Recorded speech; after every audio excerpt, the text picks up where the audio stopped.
Paragraph 487 of the Catechism tells us that what the Catholic faith believes about Mary is based on what it believes about Christ, and what it teaches about Mary in turn illumines its faith in Christ. Mary and Jesus are inseparably connected together. What we believe about Mary throws light on and shapes our Christology, what we believe about Jesus Christ. Therefore, if we get Mary wrong, we also get Jesus wrong, which brings us to the Nestorian heresy. What was this heresy and what was it about?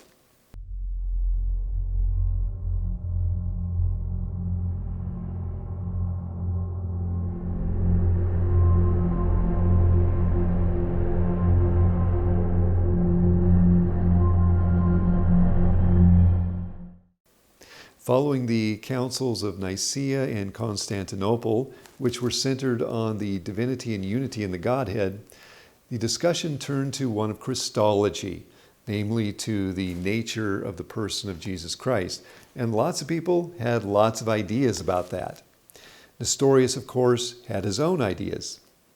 In paragraph 466, the Catechism tells us, the Nestorian heresy regarded Christ as a human person joined to the divine person of God's Son.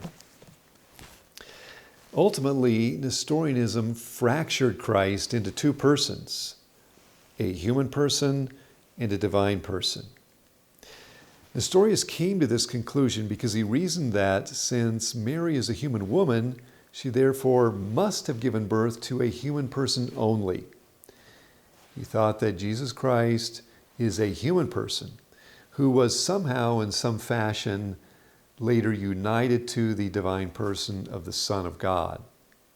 And again, this fractured Jesus Christ into two persons. The Council of Ephesus in 431 came together and said the following.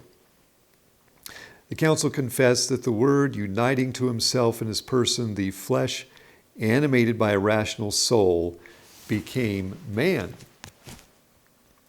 The Council is saying here that the divine person of the Son of God became incarnate in the womb of the Virgin Mary. He took bodily form in her womb because he united an individual human nature to his divine person.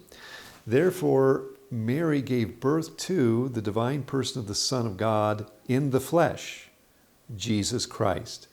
And she can rightly be called the Mother of God. Nestorius proposed that Mary be given the title of Christotokos, which means Christ-bearer, as opposed to the higher elevated title of Theotokos, which means God-bearer. But as you can see, it's important that we give Mary the correct title, the highest title that says the most about who she is, which in turn sheds the correct light on our belief in Christ. Now, why was Nestorianism such a problem? Well, let's ask some questions. If Jesus Christ is a human person and a divine person, then who and what died on the cross? Did a human person die on the cross? In which case, mankind is not redeemed and the potential for salvation is unachieved.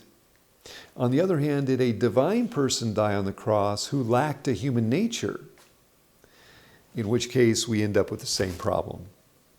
You see, Nestorianism undermined our doctrine of salvation in Christ. It undermined our understanding of Jesus, and it also had a wrong understanding of Mary. The Council of Ephesus stated that Mary should be given the title, and is rightly given the title, Theotokos, the God-bearer. As I said earlier, what the Catholic faith believes about Mary is based on what it believes about Christ. And what it teaches about Mary, in turn, illumines our faith in Christ. We never say that Jesus Christ is a human person. No, we don't say that. Jesus Christ is the divine person of the Son of God in the flesh, the God-man. And whatever he said and did during his life, in his life and teaching, was and is the deeds and words of God.